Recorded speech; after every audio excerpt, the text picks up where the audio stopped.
if you feel European and want to show it, if you believe in standing up for a stronger Europe but aren't sure how, this is where the We Are Europe movement comes in. In today's episode, we spoke with the founders, Lina and Laura, about how they organize protests across Europe, how individuals can get involved, and what goals they aim to achieve through their work.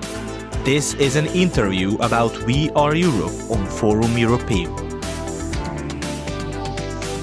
Hello everyone, this is the newest episode of Forum Europeum, and today we are here with Laura and Lina, who are the founders of the so-called We Are Europe movement, a initiative that started to organize protests across Europe, across multiple cities at the same time. And in this episode, we will talk about the goals of this movement and their future plans in the context of protests. So thank you very much for accepting our invitation. Thank you. Okay, so our first question would be the following. What was the motivation behind launching We Are Europe, and why did you want to promote this European identity across Europe through protests? So you remember the moment last year when Trump wanted to invade Greenland and wanted to get Greenland. And to be honest, that was the moment for us that we said, this is like too much. We're seeing how Europe is being threatened constantly by authoritarian powers, between China, between Russia, and now the US, our ally. And that was for us the moment where we said, okay, we have to act now. We saw in that moment that people were looking towards Europe, not only the people in the European bubble, but people, in the population. They were like, what happens now if Trump threatens us with tariffs? And, there are so many things that Europe could already do with reforms and to make Europe stronger, but nothing happens, nothing has happened, even though a lot of politicians know how we can strengthen Europe. So that was the point for Lina and me to say, well, then we have to get people on the streets and we have to make pressure from the grassroots, from the bottom. I think, yes, also from my side, it's just like I was so angry. I was so angry that politicians saw what's happening and didn't act. And like all the memes, like, oh my God, like the European Union, all it does is doing a strong condemnation. And like, we have so many people in Europe. We have an enormous economic power, and we're making us so small, and there's no reason why. And I felt like there's no way to do something with my anger. And I really wanted to go to the streets and protest and be like, let's do something. Like, you're not alone. There are people who believe in Europe. There's not just right-wing people in the parliament and in the streets who want to destroy Europe and who want to have like this nationalist agenda. We have so many who don't believe that, and we don't see each other. So that's the original saying, if you want to do something and there's nothing of that sorts, you have to create it yourself. And I think that's what we did. And we connected over social media, and I think we both had the same vision, and then we started. And it's been great because we've gotten such a good response, and that really shows that people believe in that idea and we are not alone. And I think this is the main focus I want to have with We Are Europe, to show people that we are not all crazy. Like, there's people out there who believe in democracy and rule of law and rights, like everything we fought for. And it's nothing like to look down upon, like what Trump and Putin and all those like right-wing nationalist imperialists do. It's our core strength, and we should be proud of that. Okay, thank you very much. The next question would be about the structure of the movement. So is this initiative connected to any political parties or politicians, or does it have any background from any political party? What's the situation? So maybe I take this question first. It's not. It's cross-party, and it's very deliberately cross-party because Laura and I, we're both from different parties actually. So like by default, we are cross-party. I'm from Volt and Laura's from the SPD, so the German Socialist Party. But if my take, and I think our take as well, is that if you want to reach people, it needs to be cross-party. Because if it's branded by one party, like people will assume that if they show up to a protest, they just have to join a party, and that's not the case. And Europe is fundamental to every party. It doesn't matter if you're conservative, if you're liberal, if you're green. Europe is the basis, and we can discuss. We are a democracy. We can discuss about anything. Like we can discuss about retirement, about green fuels, whatever. But like we can't discuss about Europe and like those core values. If you want to have a free market economy, if you want to have climate change, you need like Europe as a structure.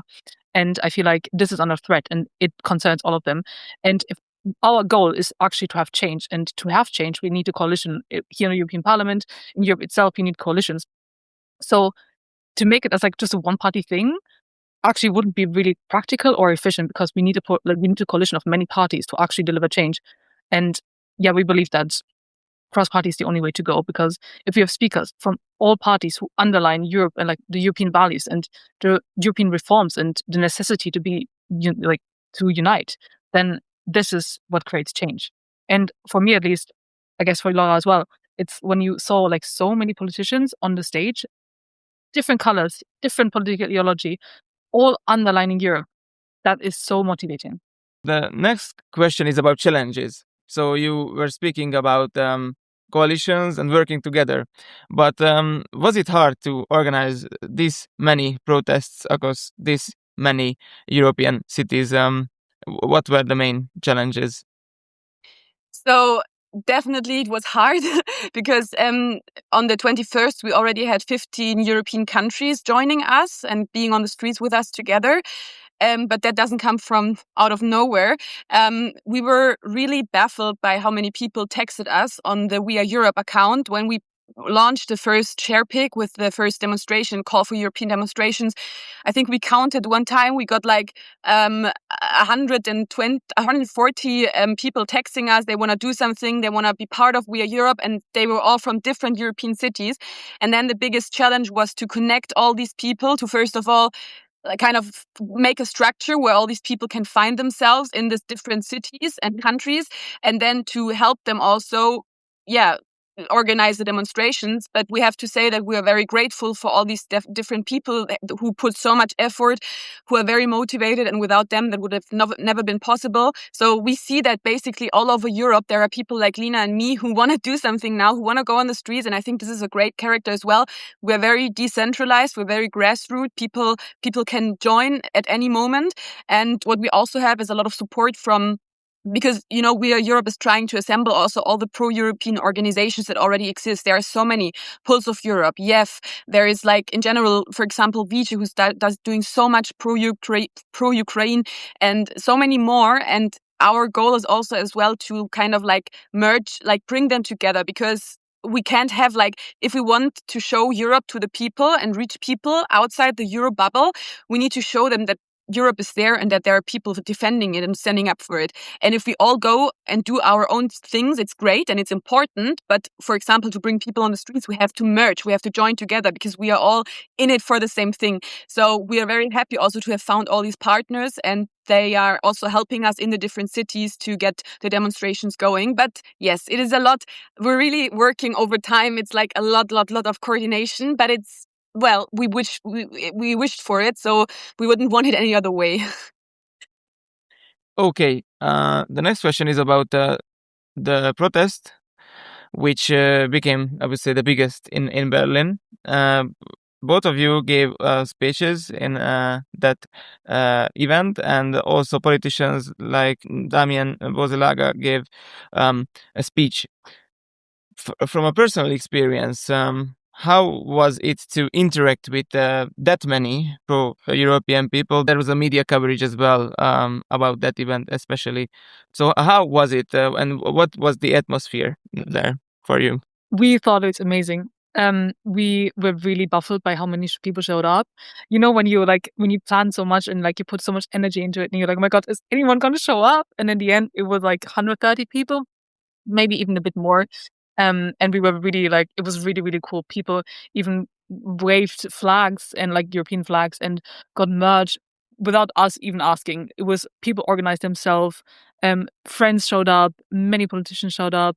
Also, that the fact that what I said before, that from all parties except for extremist parties, people came and supported us and had so many pro-European speeches. It was really, really, really amazing, and we felt like people really connected. And afterwards, we got so many messages and also emails from people, even like from my grandpas who wrote to us being like, oh my God, you gave us hope. Thank you so much. It really needs people like you. And there was the Pulse of Europe protest 10 years ago. And a lot of people were like, oh my God, like now there's a new thing. And it's from the young generation. We always wanted to reach them. And it's so great that you're doing that. So I guess, I mean, I was really pleased afterwards. I was on a adrenaline high, and I think Laura too. And we were so pleased.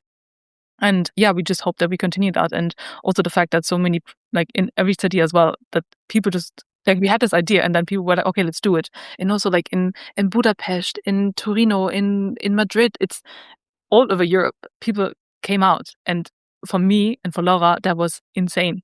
So I guess for We Are Europe, this has been an extreme success, especially that's like, it was so last minute that we coordinated that. And we hope that in the future we can continue on that, and it's just going to grow, and let's see where it goes. But I honestly, like, every time I think about it, it gives me so much hope. And I guess for We Are Europe, we are so pleased and so excited what's to come. And it was really amazing as well because the big newspapers reported on us. You know, in Germany, Zeit, Welt, they all reported on the demonstration, which really showed that we really managed to kind of shift something, to show and set a European feeling and transmit it also to the public. What Lina said, the people were there. People after the demonstration came to us and asked, like 20 people, how can I join? How can I help you? And it was amazing. I can't add any more, but it's just, I hope a lot of new media outlets will cover the next protests, because there's so much big coming also on the Europe Day on the 9th of May. It's going to be so big. It's going to be amazing, like a festival vibe. So we're really happy. Okay, so about the next protests. As far as I know, the next protests are being organized, and they are planned to be on the 28th of March, as far as I remember. How do you want to expand the movement in the context of the number of cities in which there will be a protest, and how do you want to make these protests more interesting or engaging to the audience? So we're having right now 47 different cities who are interested, like European cities in different countries, who are interested in being part of We Are Europe. But we have to say, of course, it's not in every city already a big team where people are already like fully in the organization mode. Some are just starting, some are just finding themselves. So it's gonna take some time. For the 28th, we already have like definitely again over 10 cities who are already in, and there are more coming. It's still a lot of time for the 28th. So we're hoping, of course, then on the 9th of May that there will be way more cities, like that we can like maybe 20, 30 cities. So this is the first, and I think I give the rest of the question to Lina. And we are hoping that obviously, like the first time people not sure what to expect, that once we build a brand and we build the names known and all the organizations know who we are, what we're doing, is to expect that people are going to show up in more numbers and it's going to be more regular. I mean, if you think of Fridays for Future, they started as like protests in a square somewhere in Sweden with 2 people. And in the end, it was thousands. So we are obviously aware that a movement is not built within 2 weeks, also not in a month. It takes some time. It takes a long breath. It's a marathon. It's not a sprint. And I mean, from being of like, we have like 15, 20 cities who are interested to like almost 50. I think this is quite an increase. And even though not all of them might be able to, also like it depends on police and it depends on weather, it depends on so many factors, but just like the interest of people is there. And people are organizing and people texting us. Our DMs are full of people being like, that's amazing. Can I do this? I know this person. Can I connect to this? I mean, it does show that it will expand. And also, for example, the people in Warsaw, in Poland, they're going to be on national TV. That's insane. Like they just took our idea and be like, let's adapt this in the Polish context. We're going to be in TV. And I guess like the more we do and the more effort we put in, the more people we're going to recruit, and also then structures are going to, because you need a structure to like do all those protests. And this is something we build. And obviously this is like work on top of doing the protest itself, like the organizing behind the scenes. But once this is built, I think just more people are going to show up, and we're going to grow, and hopefully at some point all European cities will have a protest of We Are Europe, and maybe even Switzerland and London and although Serbia, Ukraine. Like, we really think big here. Talking about people who are interested in the We Are Europe movement, from what I've seen, you are also followed by the president of the European Parliament, Roberta Metsola. Connected to this, how do you see the European elites' opinion or view on your movement? Do you feel that they are supportive, and how do they want to collaborate with you, maybe? So in general, I don't know yet, sadly, if all the European leaders have have known about We Are Europe, but they will. They will know about it, and I hope they will be happy that there's people doing something for Europe. And if they're smart, they're using it right, because if they see people on the streets, they can be like, yeah, well, now is the time to do something for Europe, and I see that the population is wanting it. But in terms of that, I know personally that a lot of politicians in the SPD are very supportive. Also, high politicians who are definitely very European politicians who want to push that and help support that. And I think about Roberta Metsola, it's crazy funny, because I met her in the European Parliament 1 week before, and I was talking to her in the elevator, and I think then Lina can tell the story how she met her with Benjamin together, and I think that's very exciting what she said. Yes, I met her at a panel at the Hertie School in Berlin, and we actually got to talk to her, and she was really supportive, and was like, I was young, I went out, and I'm really glad that people do it, and please talk to them. And also, I feel like when it comes to nationalism and being proud of one's identity, the only way to actually exercise it is like European. Because as we are Germans, like, we have a big history of like nationalism and national identity, but like the way to make it like non-exclusive is European. And something you can be proud of is the achievement of, like, friendship over hate and love over war. That's a huge achievement if you look at history, and that's something you can be proud of and build your quote unquote identity on. Something, for example, what Habermas, the German philosopher, also said and also underlined. And she highlighted that European identity is inherently freedom and democracy and friendship and companionship, and that is something people are missing. And to underline this is very necessary. And she said, like, we should keep on going. And she was like, it's great what you're doing. Please, it's a great initiative. So I think that's honestly, that is for us.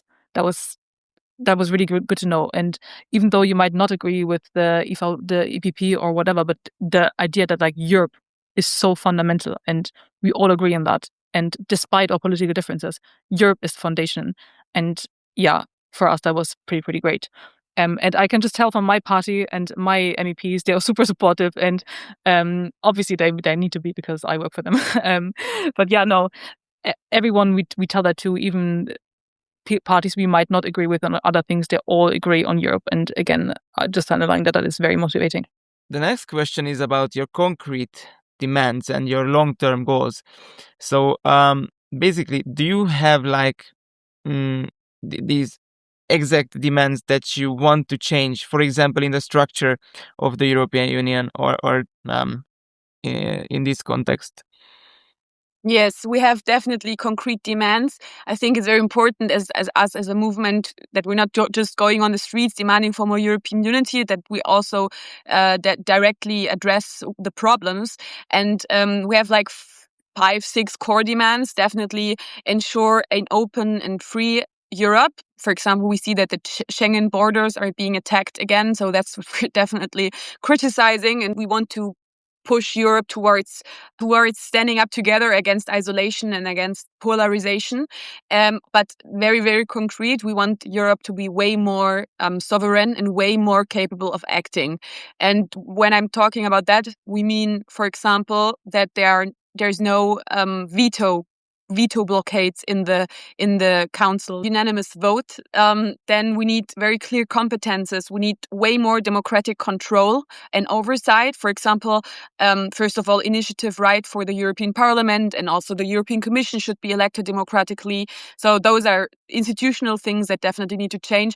Then also concerning other points, I think I give the rest to Lina as well to say, but definitely more cooperation in economics, in security as well, in, for example, social fairness and climate protection. And yeah, there are some more demands. I think Lina can, if you want. Yes, I think what we're demanding is fundamental change of treaties, because the European project kind of doesn't work like it's supposed to be. If we look at foreign policy, there's not really a proper foreign policy that is European, it's national. We have the common defense and security policy, but it's more unanimous decisions, it's no majority voting, which needs a change in the treaties as well. And what Lara alluded to as well is that the European Parliament is the only elected body, really, and the Commission who does most towards initiative right is not elected, which is a democratic problem. It's a democratic deficit. And this is one of the main criticisms also of not just, but also of the Brexit campaign. And that is a problem, and we have to acknowledge that, and it needs to be. Well, if we want to unite more, then it needs to be democratically elected. Otherwise, we do have a problem if we stand for democracy. Also, regions need to be incorporated more. Europe seems very far away. And this is a fundamental problem, because it is the only way to actually tackle problems like climate change, like economic threats from Trump. We need to do it as Europeans. But in order for that to be viable, people need to A, understand it, and B, it needs to be transparent as well. And C, obviously, it needs to be democratic. And there are definitely some reforms that need to happen. As a cross-party movement, we have to be quite aware that we can't be super, super, super specific, because we're not elected governments and we're not elected bodies. So if we want to incorporate we need some demands, but also it needs to be down to the parties who then decide what exactly they want. But we underline the problem that Europe is not working at the moment, not as it should be. There needs to be some fundamental changes. And in order to be functional, it needs to reform, and also probably in terms of like voting, and also in realizing, I think the most part also realizing that the threats we face can only be tackled together. Because as individual country, I'm speaking for Germany, I don't think that we can stand up to Trump alone. But if we do it as the European Union, we have so much leverage. We almost take the second biggest economy in this world if we would take Europe together. And I think people, and especially politicians, need to understand what an extreme advantage this is. Do you know maybe the concept as well of the Europe of regions? Because what we also want to push is that's what Lina said. It has to be clear for the people as well that only with Europe we can stand up, and for that Europe has to become a Europe of the people and not a Europe far away in Brussels. And maybe you know the concept of the Europe of regions, where we say that Europe, if it becomes maybe one day a federal state or whatever, is just more unified. Both are very important. That one day you can say, well, a Europe of regions can consist of a Europe where the regions and the people in these regions are the main focus. Because if you look at the people, what they identify with, if I look at Germany, Baden-Württemberg, the Swabians, or in France, in the Bretagne, they identify with their region. And these regions and the cultures and the traditions in Europe, they make Europe so special what it is. This diversity, and I think the focus has to go there, and to show that people are the core of Europe, and they have to understand that as well. Okay, then coming to our last question.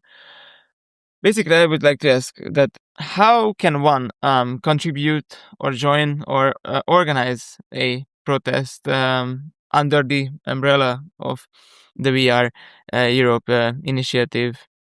Love this question. Yes, so we kept it fairly low level of like not making it too difficult for people to join.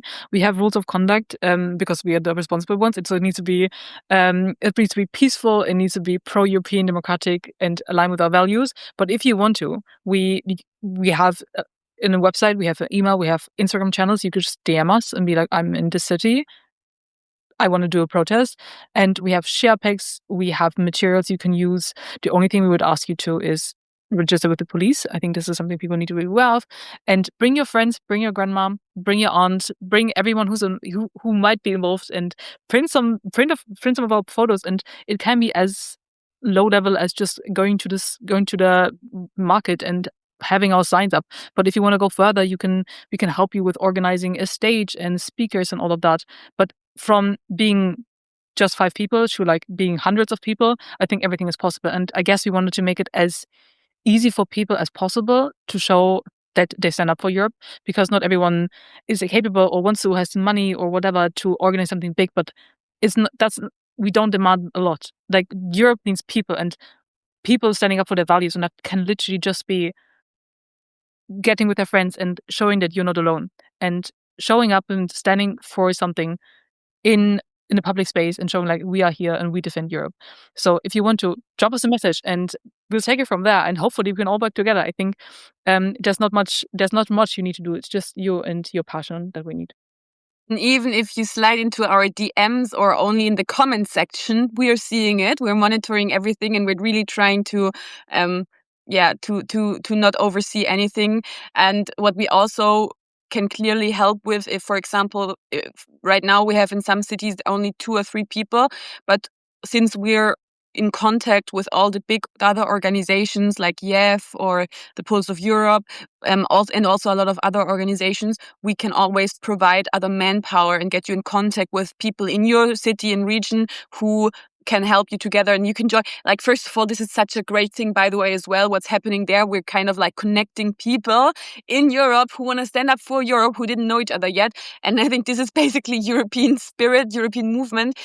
So yes, it's a lot of fun. It's so cool. Everybody is like afterwards just happy that they have been able to connect. And I think this is something we have to hold on to in these sometimes very dark times, what's happening in the geopolitical situation. Thank you very much. I think these last words were truly great. And also thank you for watching this episode of Forum Europeum. Please subscribe to us, comment, and we will also put the link to both Lina and Laura's accounts, and of course for the We Are Europe movement social media. So once again, thank you very much, and bye. Bye. Thank you.